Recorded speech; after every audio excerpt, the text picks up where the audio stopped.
Hi, everyone. Welcome to Ask Asbury. My name is Sue Paul. I'm the Senior Director of Wellbeing and Brain Health at Asbury Communities. August is National Wellness Month. And joining me today is Marc Middleton. He's a multi-Emmy award-winning podcaster, author, speaker, and filmmaker who focuses on changing the culture of aging. Marc is also the founder and CEO of Growing Bolder. It's a media company that produces and distributes content about lifestyle for active older adults. This is the funnest fact. Marc is a former sports and news anchor in Orlando, and he's also, let me get this right, a 7-time master swimming world record holder, which is so impressive. So Marc, thank you so much for joining us today. Sue, I appreciate it. I admire all that you've done. I've read your book, and I love what Asbury Communities is doing. So it's my pleasure and my honor. Thank you. Oh, it's great. So before we get started, Marc, I have a few questions for you in honor of National Wellness Month. But could you tell us more about Growing Bolder and the mission you're on? Oh, gosh, I'd love to. As you mentioned, Sue, I was a news and a sports anchor in Central Florida, and before that, Phoenix. And at one point, they shared market research with me, and I looked at the market research. It's the kind of stuff where people approach you at the mall and ask you some information. And I looked at it and had the name, the age. And if the age was over 55, there was nothing else there. And I said, what the heck? Where's the rest of it? And they said, if you're over 55, we discontinue the interview. And I said, why? And they said, because advertisers don't care about people over the age of 55. So that really kind of sent me into a deep dive. I spent a year studying demographics and, learning about the age wave that we're now experiencing and, learning that it's not just a large group of older adults, but a large group of older adults who are determined to age differently. So I quit. I walked away from almost 25-year career in broadcasting to start Growing Bolder. And from day one, we determined that we were not going to, we're journalists. We're not going to ignore the realities of aging. We're not going to pretend that bad things don't happen to good people. But what we are going to do is choose to look at aging through a prism of possibility and opportunity and not simply loss and limitation. We are going to tell the stories of ordinary older adults, not genetic super freaks. We're going to find the older adults who continue to love their life no matter their challenges and share those stories with others in the hopes that we can help change the culture of aging, as you said. So that's pretty much what Growing Bolder is all about. And from the beginning, the message has really resonated. We had a television show on 452 stations nationwide on public broadcasting for 8 seasons. We've done a national commercial show called What's Next, based upon the notion that we're all looking for what's next in our life. And I have to tell you, I think what Growing Bolder has been espousing for the last 20 years is more relevant today than it ever was, at least in the sense that more people are finally understanding what we're talking about and reinforcing what we're talking about. Research has proven that more is possible as we age. So that's what we're all about. Gosh, I'm all about it too, Marc. I think what you're doing is magnificent, and I'm so excited that Asbury gets to be a part of it too. So I'm looking forward to what we do together. Thank you. Yeah, appreciate that. So I have a couple questions for you. Sure. For National Wellness Month. But when you think about wellness in later life, how do we move beyond like the typical exercise more and eat better and pivot into things that give life a little bit more meaning? Here's really the foundation, Sue, upon which everything we do is built. And as I said, I think it's more relevant now than ever because research is proving this. The most important key by far to wellness as we age is our mindset about aging. It's about our belief system about what's possible. One research project after another has proven that we are aged less by our years and more by our mindset. And after 20 years of telling these stories of ordinary adults whose lives are still filled with passion and purpose, the biggest determinants of happy, healthy, purposeful, joyful aging are not found in our chromosomes. They are found in the daily choices that we make. They're found in the relationships that we have. They're found in the environments that we live in. And mostly they're found in the beliefs that we hold about what's possible as we age. And, there's so much excitement and enthusiasm these days about longevity. And we have a longevity club, but I always offer this disclaimer right off the top. It's not about living longer, it's about living better. And there's so many biohackers out there, everybody trying to figure out how to cure aging. But they're talking about the advances in medicine and science and biotechnology and all of these new genetic interventions. But here's the truth, like it or not, vitality is never going to come in a prescription bottle. There is no medication that's ever going to give us purpose. There is no treatment that will create meaningful friendships or relationships. And there is no breakthrough that is ever going to make us curious or creative or energetic or optimistic or connected to something larger than ourselves. The biggest levers that we all have when it comes to happy, healthy, active aging, they're not biological, they're not pharmacological, they're not technological, they are psychological. And what we have learned is that what the mind believes, the body embraces. Our psychology drives our physiology. So to answer your question, when it comes to what we can do for wellness, the main thing that we have to do, and it's not easy to do because we live in an ageist culture, is to change our belief system, our mindset about what's possible. Okay, well, I'm going to take that a step further because I like what you hit on there with the ageist messaging. I think that's Yeah. out in the world. So what are some of those limiting beliefs that older adults tend to absorb, and what are those beliefs, and what do we do about them? Like how do we keep them from affecting our health and well-being? One of my favorite things to say, and I absolutely believe it, is that we are all the victims of a very subtle form of mass cultural hypnosis. We were born into an ageist culture. In fact, they've done multiple studies that show by the time kids are 3 years old, they have a very negative view of aging, a very negative view of growing older. And as we all know, anybody that consumes media, those messages just continue to pound us day in and day out, year in and year out. And when we begin to feel the effects of growing older, when we begin to get that first pain or we forget something, we automatically begin to embrace those stereotypes. We embody the stereotypes that we've been led to believe are unavoidable as we get older. The most ageist people of all, Sue, are older adults because we've had a long time to ingest this stuff. Most of us tell ourselves very negative stories about aging, and that has a powerful influence on our behavior and ultimately our overall health and well-being. And so what do? We have got to surround ourselves with people who encourage us. We have to, Growing Boulder has built a business by sharing relatable stories of ordinary older adults. And what we call it internally is the someone like me effect. When we can see ourselves in others, when we can see somebody like us doing something that we didn't think we could do, we never imagined we could do, then all of a sudden it's game on. And you can quote statistics, which I love to do. You can share the opinion of experts, which I do all the time.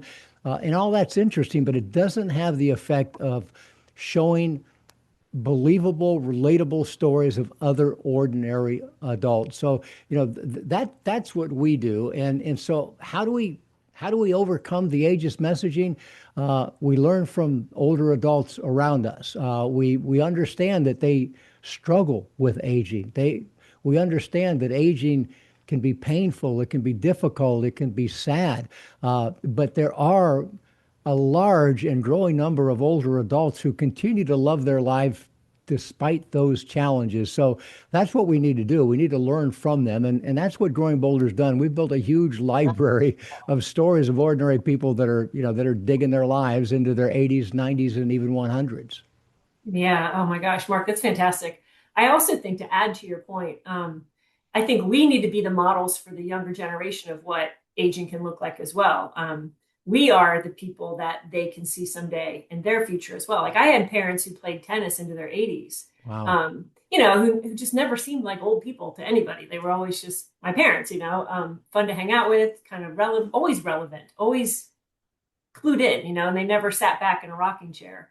So I think modeling that behavior for the next generation also sort of will help change the perception a little bit. Well, I think knowing now what you just shared with your parents helps me better understand Dr. Sue Paul.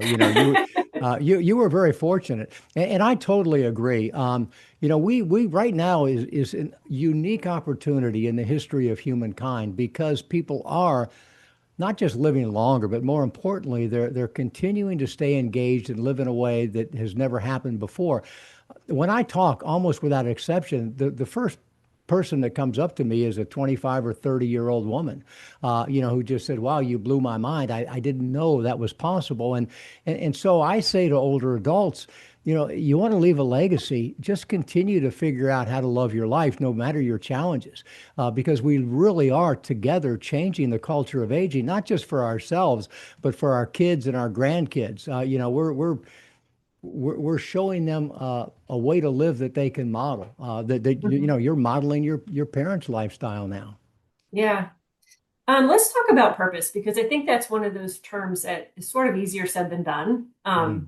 for a lot of people, especially when, as we age and life transitions happen, and there's loss and there's retirement and your purpose can sort of switch focus. But I think you've talked to enough people in your research and your studies to find out how do they do it? How do they find meaning and momentum through those significant changes? It's a great question, and first of all, purpose is critically important to successful, happy, healthy aging. I like to say, and prove me wrong, and you probably could, but I like to say Growing Boulder's interviewed more active centenarians than any media company in the world. And the cool thing is they are different, more women than men so far, but urban, rural, black, white, rich, poor. It seems like we all have a chance to live to a happy, healthy 100 to some extent, but they do share certain common threads in their life, and purpose is one of them. And I think people get hung up when they talk about, I don't have a purpose. What's my purpose? You don't have to look for purpose with a capital P. Purpose can be nothing more than smiling to somebody in the hall when you pass them. Micro socializations are purpose. Purpose can be nothing more than encouraging others. And for the most part, what I've learned is that we don't find purpose. Purpose isn't something you find. Purpose is something you do. That's the key. We get as we get older, we're on our heels. We're leaning back in every way. We don't say yes to life in general. We tend to kind of be standoffish, and so we don't do things. And the way you find your purpose is just to engage. Join a club, reach out to a neighbor, make a phone call. Anything that you can do to get engaged can evolve into a purpose. So it doesn't have to be anything difficult. I think that's where we get hung up. It's just take that first step and get engaged in life. Yeah, it doesn't have to be some big sweeping movement that you're part of, Yeah. but just living with intention, moment to moment, right? Yeah, as we get Sounds doable. older, it's when we're younger, we're raising a family. We've got a job we've got to go to. We've got clubs we're involved in. You have to be engaged almost whether you want to or not. And as we get older, momentum puts us back on the couch. And this is one of the common denominators that we've seen about older adults who still love their life. They don't let themselves get locked in a cage that confines them, a social cage. They reach out, they say yes to life, they take chances. And I'm not talking about chances that are going to result in us risking our health or well-being, but we have to learn to take chances in terms of risking social unease or embarrassment or failure. Who cares about all that? The key to almost everything as we get older is to say yes. Well said, Mark. Let's talk about you for a second because Uh-oh. because you returned to competitive swimming, I understand, and went on to accomplish really remarkable things. So, what did that teach you about possibility and discipline, and the stories that we can tell ourselves about aging? It taught me just about everything that we've talked about. I graduated from college in 1973, and I literally didn't swim a stroke for 32, 33 years. I can't remember what. And I met a guy by the name of Roddy Gaines, who at the time lived here in Orlando, and we became friends. And he knew that I had swam, and he said, he encouraged me. He encouraged me to get involved. So, what did it teach me? It taught me the power and the importance of community. The importance of being involved with others who inspire and encourage you. It taught me the importance of not just doing something, but eliminating the option not to. I was up this morning at 4 o'clock. I swim every day, Monday, Wednesday, and Friday. I don't care if it's pouring down rain, we swim outside. I don't care if it's 32 degrees, which sometimes it is here in Central Florida. And sometimes I'm the only person that shows up at the pool and there's no practice because of the weather. But what I found is that if you wake up at 4 o'clock in the morning and you lay there and you struggle with, oh my God, I don't feel good, or it's raining outside, or it's too cold, you won't go. You have to decide that you want to do stuff, and then you have to eliminate the option not to. Getting back into swimming reinforced the fact that most of the studies that have been done on older adults over the past several decades have involved large groups of sedentary older adults. And the results have, again, just reinforced the ageism in there. There's an entirely new group of older adults. The thing I love most about swimming, whenever I go to a meet, which isn't a lot, but whenever I do, I always take a camera, leave it in my trunk, because ultimately there's going to be a story that I want to tell. And the stories that I want to tell are the guy who's walking down the pool with a incision down the middle of his chest, the woman who had cerebral palsy who's still swimming, the guy who had a stroke who can barely dive, the woman who has overcome 4 different kinds of cancer. What I have learned from the people that I hang out with in swimming is the ability to adapt to loss, to accommodate to loss, and to keep on keeping on. And that's maybe one of the biggest lessons I've learned from doing stories on centenarians. There's nobody that gets to be 95, 100, 105 that hasn't experienced one setback after another. And that becomes a real defining factor about how we age. For most people, the sheer sum of the loss. You're going to lose your keys, you're going to lose your ability to drive, you're going to lose your spouse, you're going to lose some of your friends, you're going to lose. And for most people, it's just too much to deal with. People who continue to enjoy their lives somehow are able to mourn and move on. It's not that they don't care. It's just that they love their life and they figure out a way to adapt and accommodate. They may not be able to swim the way they used to swim. They may not be able to do what they used to do, but they still find a way to stay involved in the stuff that they do. Swimming taught me the importance of having a goal. I've not competed in several years, but I'm in a meet in Sacramento in a couple of months. And just knowing that it's out there, my goal is not to go and win. I'd love to, I hope to, but my goal is simply to be the best I can be at that moment when I step up on the starting blocks. And if we lose that thing that we look forward to that helps define our behavior every day. When I have that goal out there and I know I want to be the best I can be on that day, it keeps me from drinking. It keeps me from sleeping in. It keeps me from eating stuff I shouldn't be eating. And so it taught me that. It's taught me, you ask a good question. It taught me the importance of prehabilitation. Prehabilitation is aging's ultimate no-brainer because it is a given that we're all going to experience a series of physical setbacks as we age. It's part of our biological condition. And to a large extent, our ability to bounce back, the speed with which we bounce back, the extent of that we bounce back is determined by our overall health and well-being at the time. So every time we encounter one of these setbacks, we have to bounce back as much as we can. And even if we can't bounce back to be exactly what we were before, we still get back pretty good. And then the next setback we've got to bounce back again. So it's taught me the importance because I've seen that in the people that we do stories on.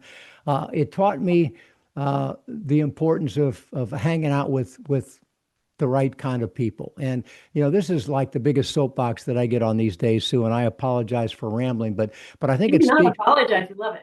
I think it speaks to what you guys are doing at Asbury. I have come to believe that in the future, the best place to live are going to be the best senior living communities. Senior living communities will become micro blue zones, for lack of a better word. We all know about the five blue zones, and four of them are in exotic, yeah, Okinawa, Icaria, uh, Santorini, yeah. Well, I wish Santorini was one. I'd hang out there. Sardinia is one of them. Sardinia. I'm sorry, that's what I meant. But the one that disproves the notion that longevity is based upon geography or some sort of remote genetic bloodline that kept all these people alive is Loma Linda, California, which is 9,000 people living 60 some miles from Los Angeles in the midst of urban sprawl and super highways and some of the worst air quality in the world. But what keeps these people living long is their community. Community is immunity.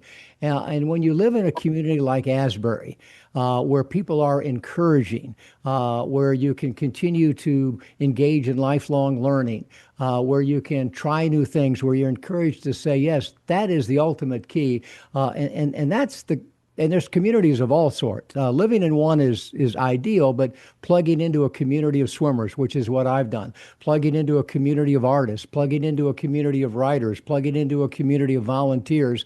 Community is one of the most important things. The Harvard study of adult development started back in 1938, came to the conclusion recently that the key to successful aging is relationships.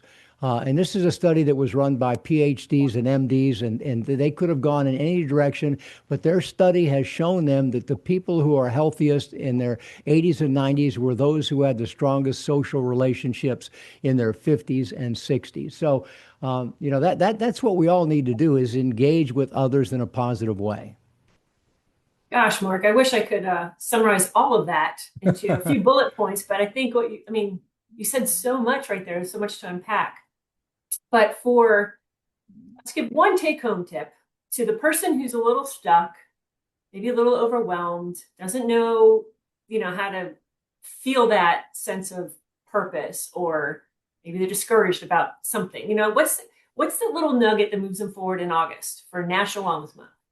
Well, again, I think it's mindset. I mean, the number one thing, and it's difficult. To me, the key to, what's successful aging? Some people say you can't talk about successful aging because that turns it into a binary.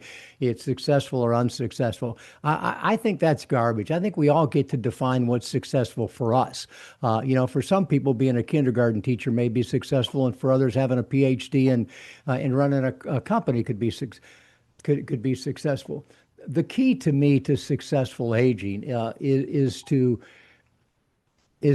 not dwell on what's lost, but to focus on what remains, and to understand that the most important human qualities of all are things that have nothing to do with age: kindness, empathy, curiosity, creativity, compassion, passion, purpose. These things are adult superpowers. So I think we need to learn to let go of what's lost and celebrate what remains and work on these personal qualities that we all have. And so I would say that on Wellness for Wellness Month, living in an Asbury community, become a positive member of that community if you're not already, because, research has shown that health behaviors, health attitudes, mindset about aging spread like wildfire through social network, both positive and negative. And research has also proven that negative begets negative far more than positive begets positive.